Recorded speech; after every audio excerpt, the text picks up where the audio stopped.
Happy Hump Day, everyone, and welcome to Palmetto Sports Daily. Rick Henry here in Columbia. We have Carmine Germain in Greenville, Kevin Bilodeau in Charleston, and we're going to talk some South Carolina baseball.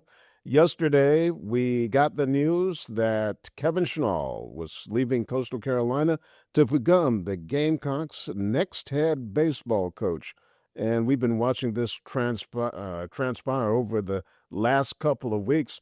Now, last week, I was told that, hey, don't expect South Carolina to hire a coach on Wednesday or Thursday of last week, maybe not even Friday, but it would probably carry over until the following week. That's because some of the candidates being considered by USC Athletics Director Jeremiah Donati, they were competing in super regionals, like North Carolina's Scott Forbes, Steve Sabins of West Virginia, and Dan Fitzgerald of Kansas, and also Skylar Meade, South Carolina's former pitching coach, who was leading Troy University, and as a matter of fact, has put them in the College World Series for the first time. And also advancing to the College World Series, you had North Carolina and Forbes and Steve Sabins with West Virginia. So how much longer could Donati wait, especially with Coastal Carolina players, South Carolina players jumping into the portal up to 20 before Schnall was named yesterday. And I got word on Monday that a coach was going to be hired this week, and that let me know, okay, it'll probably be Schnall or Fitzgerald. And yesterday, Schnall got the job. His contract, we're recording our show before the South Carolina board meets at 4 p.m. to approve the contract. So we'll talk about his contract details tomorrow. But Kevin, what do you think about the search and that Schnall did wind up being the guy? Yeah, it's funny how this all kind of circled around. From the moment Paul Maneri was out of a job in Columbia, Kevin Schnall was pretty much the guy that everyone pointed to and said, this is what's going to happen. And it's funny how the last couple of weeks, really since Coastal was eliminated from the NCAA tournament, how that kind of brought up some questions of, should Schnall be the guy or should we start looking at some other people? And the interesting thing is I think this is a good hire. I think Kevin Schnall is going to do some good things in Columbia.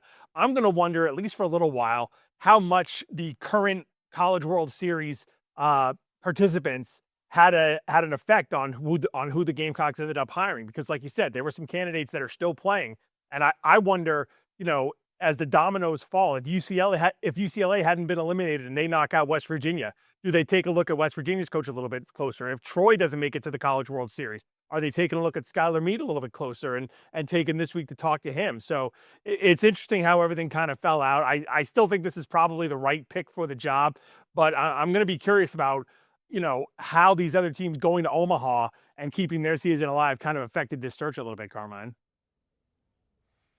Yeah, it's a great point because in baseball, there's a lot more loyalty, especially with, the College World Series being such a benchmark and the college football playoff being a newer expansion deal, that somebody like Lane Kiffin in football can leave his team as they're headed into the college football playoff in Ole Miss and then take the LSU job. Versus baseball, that would be much more shocking. Just because of how the sport's constructed, and I think how the money is not quite the same as far as big business, that if you saw the Troy coach leaving to take the South Carolina job where Rick mentioned he was an assistant, that would be much more shocking than if you see that in the football world, which is much more cutthroat and less loyal. But like you guys said, Kevin Schnall, he's got a proven track record with 2 separate stints as an assistant with Coastal Carolina for 20 total seasons. Including top assistant for Gary Gilmore, the legend at Coastal, in that 2016 national championship.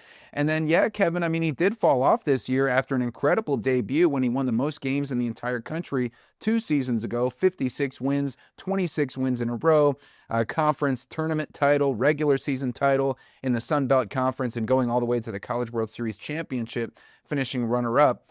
So you really have to, though, Rick, like you mentioned, jump on these opportunities right away, because you could lose a lot of players from the South Carolina program if they don't know who their head coach is, and then you might forfeit the opportunity, like we've seen with the Coastal guys now, to get some of the players coming from that coach's previous program. And like we've seen a bunch of Coastal baseball players jump into the portal and say don't contact, because you have to assume they're coming with Kevin Schnall to his new job. So just the timing is crazy how these athletic directors have to move things around. And Jeremiah Donati has his major first splash of a head coaching hire in his career as AD at USC. Yeah, and let's just say he was waiting on Sabins or Forbes, but hey, what if they get to Omaha and they're advancing? How much longer can you wait? So he had to go ahead and pull the trigger, and you knew Schnall was still in it because he hadn't come out and made any declaration that, hey, I'm staying here in Conway, I'm not going anywhere. So you knew that he was still in play. So once I got the word that there was going to be a hiring this week, Schnall, you knew, was probably the leading candidate to be that next head coach. Yeah, the thing that I'm kind of curious about that, Rick, is I wonder how much longer Schnall was going to just kind of wait around for South Carolina to make a decision before he pulled his name out. Because you have to know, if you're Kevin Schnall, the reason you didn't get this job last week when we all kind of thought this would happen was because they were still talking to other coaches. And at what point does he just say, if I'm not your guy, just go find someone else, and I'm fine sitting here at Coastal and taking this team to the tournament and making runs to Omaha every season after that. So I know probably none of us have any insight into that, but that's kind of something I was curious about, was how much longer Schnall was going to sit and wait for Carolina to make a decision before he just pulled his own name out and decided to stay at Coastal. But Carmine, you touched on it a little bit as well, that it feels like half the roster over at Conway is put themselves into the transfer portal and making their way following Schnall over to Columbia. And that's a group that includes Hayden Johnson, one of their top pitchers who missed the entire 2025 or 2026 season due to an injury. But this is a guy who could come in, and if he's fully healthy and if he's back to the level he was at in 2025, he could be the Friday night starter in Columbia. So that's a huge pickup for South Carolina to go along with Schnall. And you're also talking about infielder Walker Mitchell, catcher Bryce Estep, Colby Richardson and Daniel Parker, also pitchers. Also, former Bishop England alum Jackson Weiner, who's a two-way player for Coastal Carolina this year. He could pitch, also play in the field as well. So 6 guys right off the bat that within not even 24 hours have decided to transfer from Coastal to South Carolina. Definitely shows you just how much pull Schnall has with these guys and how much they're willing to go wherever he goes to keep playing for him. The other big question that this hiring leads to is now what's next for Coastal Carolina and who's going to be the next head coach in Conway for that program. And a lot of big names coming up already. We've touched on a few of them over the course of the past few weeks, talking about if Schnall would go to Columbia, who's going to replace him. Obviously, I think Chris Lemonis is one of the biggest names that has been mentioned so far, the former Mississippi State head coach, former Indiana head coach. He's a Citadel alum. He's a Myrtle Beach native. He's a guy who won a national championship at Mississippi State a couple of years ago. Monty Lee is another name that's going to come up because of just the course of his history in the state of South Carolina, being the head coach at College of Charleston and Clemson, being the interim coach and an assistant for a long time at South Carolina. He's a name that should definitely get some looks, and I'm sure Monty would be big on moving to Conway as well. And also the assistant coaches over at Conway or at Coastal, I know there's a couple of them, their names are coming up as well. Rick, any opinion on who should be the next guy for Coastal? It's kind of hard not to look at Chris Lemonis and say, hey, he would be the perfect guy to come to Coastal Carolina and keep them going, keep them at the level that they've been over the past few years with his experience coaching in the SEC, winning a national championship, and also being a South Carolina native from Myrtle Beach. I would have to really go at him pretty hard. And you got to think that he's looking at this job and going, hey, it'd be great to come back home, even if he's not your long-term solution, if he uses Coastal Carolina as a stepping stone to get back to a Power 4 school. Yeah, definitely some good candidates and a high level, even though it's a Sun Belt conference, but obviously a contender to make the NCAA tournament every single year for Coastal as far as a mid-major, building up that baseball program. I'm interested to hear just a little devil's advocate, Kevin, which I know we like to get spicy sometimes on this show. Was there any way that Kevin Schnall, like you said, maybe pull his name out of the running for the South Carolina job? But also, if you're considering, I mean, you have to assume he's going to be making at least $1.5 million with this new contract, maybe closer to $2 million, which is going to be 3 to 4 times what he was making at Coastal Carolina. Now you say, well, South Carolina in the SEC, of course, you're challenging yourself with the top baseball conference and many other sports top conference. even though they're in a downturn, especially the past couple years, been at the bottom of the SEC, worst seasons in school history. And Coastal, even though they're a smaller program, much less money, is a contender to make the NCAA tournament every year. Could you see any scenario where Schnall would have stayed at Coastal, plus playing there 20 years as an assistant and a successful 2-year run as head coach? I definitely see a scenario where he could have ended up staying. And I think the main scenario is if this search had dragged on for another couple of days, like I was saying, if South Carolina had decided we want to wait for either the West Virginia coach or the Troy coach or the North Carolina coach or someone else to be eliminated from Omaha and then bring him in and talk to him one-on-one. At that point, if you're Schnall, you just say, I'm obviously not your top guy, so why would I stick around and wait for you to be maybe the second choice if somebody else doesn't want this job? That's one scenario I could see. It's something I've seen before. We had it at the College of Charleston here probably about a decade ago, where the college basketball job was open, and they were talking to Mike Young over at Wofford. They were talking to Anthony Johnson, who was the former superstar player for CFC, and they were kind of going back and forth on which one to go to. And I think initially they ended up deciding they were going to go with Anthony Johnson, and then he had to pull his name out because there was some extenuating circumstances where he couldn't take the job. So they had gone back to Mike Young, and Mike Young told me in an email that, I'm not going to sit around and wait for you guys. If you make a decision, that's your decision, and you're going to have to live with that. So it's a scenario we've seen before, Rick. And, I think that could have played out here, but that's why I think it was important for South Carolina to pull the trigger yesterday. Yeah, I think if I'm Schnall and they don't offer me the job this week, then I'm going to pull my name out, because he has to be concerned about his brand, his image, because if other jobs come up and people start thinking, what's wrong with Kevin Schnall? How come South Carolina didn't take him? So he comes across as damaged goods. So I think it works out for both parties, and we'll see what happens on the diamond next season. Okay, that's the opening segment of Palmetto Sports Daily. We're going to take a time out, and we've got much, much more on Update.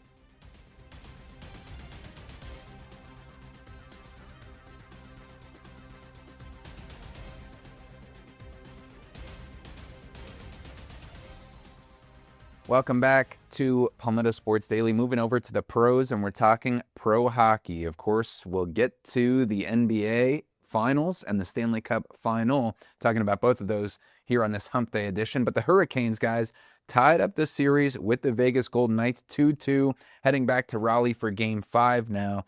And this series could not be closer. I mean, other than if this last game had finished in a 1-goal margin, but the first three finishing just 1 goal apart.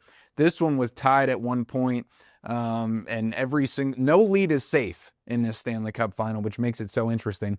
But the Hurricanes winning Game 4, 5-3 at Vegas, going back to Raleigh for Game 5. Big goaltending switch that helped the Hurricanes. And so, Rick, I'm curious, who do you think has the edge here? This was the first game that was decided by more than 1 goal, and now they head into Game 5 with the series tied. Good question, Carmine. Who has the edge? I don't know, because it's just been back and forth. They've each gotten a win on visiting ice. But one thing about these Canes, you can't take your eyes off of them. And going into the final period, they could be down 4-3. It doesn't matter. They're fighting their way back, and they're going to send it to overtime or pull out a win or really make the Golden Knights sweat. So, but I'll go ahead and say, since they're coming back to Raleigh for Game 5, I'll give the Canes a little bit of an edge, but a slim edge. Kevin? I hate this team so much. I hate them so much. I don't know what Jack Eichel had just a perfect shot right in front of the net last night that would have tied this up at 4, and he completely whiffed on that. And that's just the replay that's been going on in my head for the last 18 hours ever since that happened. So I don't know what's happened to him. He's got 2 goals in this playoffs. I don't know a lot about NHL hockey, but I know that I think Jack Eichel should be scoring way more than he has been scoring, so I'm going to put this on him. I'm expecting him to come into Raleigh coming up on Thursday night. He's going to get a couple of goals. He's going to match his entire playoff total in one game tomorrow night in Raleigh. He's going to put Vegas on top 3-2, and they're going to win this series, send this stupid team home after a win in Game 6 later on this week. And just to catch people up on why you hate the Hurricanes, Kevin, can you please make that point one more time? Yeah, they completely stole a franchise from the hardworking blue collar city of Hartford, Connecticut, and I will hold that against them till the end of time. Well, Kevin, I have one question for you. Do you still have beef with the city of Milwaukee because they stole the Boston Braves away from Beantown? Yes, hate Milwaukee too. And the Chicago Bears now, Think of it maybe like this, too. Rick. Well, that's its own thing. Think of it like this: if a couple kidnaps a baby and they do a great job raising the baby, but then 30 years they're still criminals, right? That's how it works. They're not just magically exonerated because they did a good job raising a kid they stole. That's the city of Raleigh here. Hey, that's a big stretch, Kevin. I mean, nah, I don't think it is. They stole a team. Not a baby, a team. On that note, we need a commercial. We need a It's timeout. multiple babies. Not a baby. Kevin, you need a timeout. Go sit in the corner. Oh my God.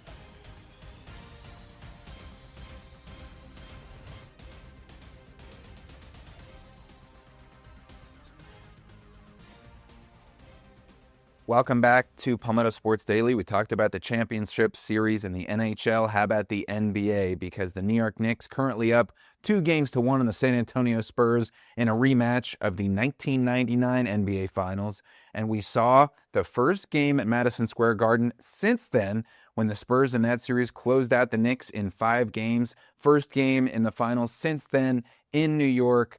And the Knicks lost that game, unfortunately, had a few chances to win, but once again got off to a slow start. I'm from just an hour north of New York City. I'm a diehard Knicks fan, and this was upsetting to see because we really could have capitalized on that Garden crowd that was ravenous, star-studded everywhere you look. I had a buddy who went to the game with his wife, paid $3,000 for his seats. Those were about between $10,000 and $15,000. I told him to sell. He didn't, but that was his wife's call. He made the smart move. You two know that as two married men. We don't get in too much onto marital advice on this show, but that much I do know.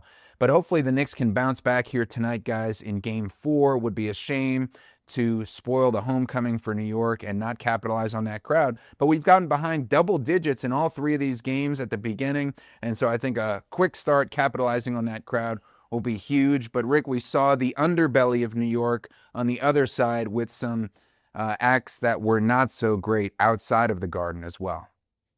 Yeah, some very, very ugly scenes, Carmine. Violence, fights, and one that was really troubling. A San Antonio fan wearing a Spurs jersey. He's attacked by New York Knicks fans, and look at that. They are grabbing at his jersey, pulling his jersey. I think they eventually pull it off, and he's just swarmed, and poor guy doesn't stand a chance. He's down on the ground. You can see they're punching him, kicking him, and thank goodness some good Samaritans came and made sure that the pummeling didn't continue. Now let's hear from Jose Alvarado. He's a member of the New York Knicks. He's a Brooklyn native, and here's what he has to say about that violence.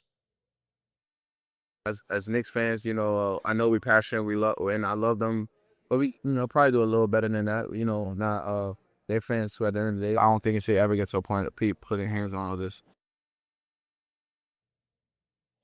Yeah, I hope they can identify all of the people involved there who took part and make sure they are punished, because you should be able to walk into any arena, any stadium, and if your team is the visiting team, wear their gear, support them. There's going to be trash talking. That's part of it, part of the fun.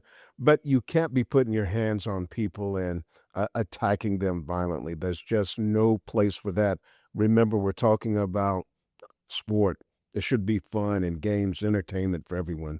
So that was really just very sickening and sad to see. Yeah, and I saw a bunch of other videos where Spurs fans were fending for their safety, so you definitely don't want to see that.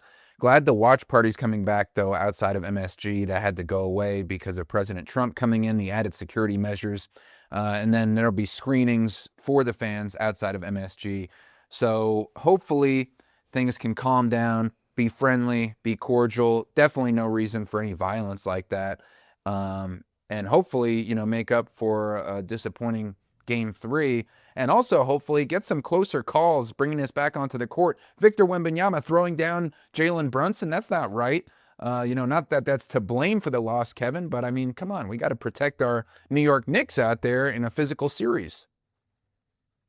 No, that looked like a clean play to me, Carmine. I don't know what you're talking about. I did want to go over those numbers one more time. God. Did you say your friend had tickets for $3,000 and gave up $15,000 to not sell them and go to the game? Well, that's what those tickets were going for that he originally bought before the finals started. Yeah. And it was his wife that wouldn't let him sell the tickets? Well, she gifted them to him. She bought them. So it was really her call. But it was sad. I was like, you left around $10,000 on the table each, which would have been incredible. That would have been a much longer conversation if that was me. Yeah, so he left 20 grand on the table For a loss. for a game where they unfortunately. couldn't have even won the title. Yes, that's what I was saying too. You couldn't clinch it even. I know. I know. I said I the would same need thing. marriage counseling after this. Mm-hmm. Yeah, my wife would have body slammed me and taken those tickets and gotten the money. Yep.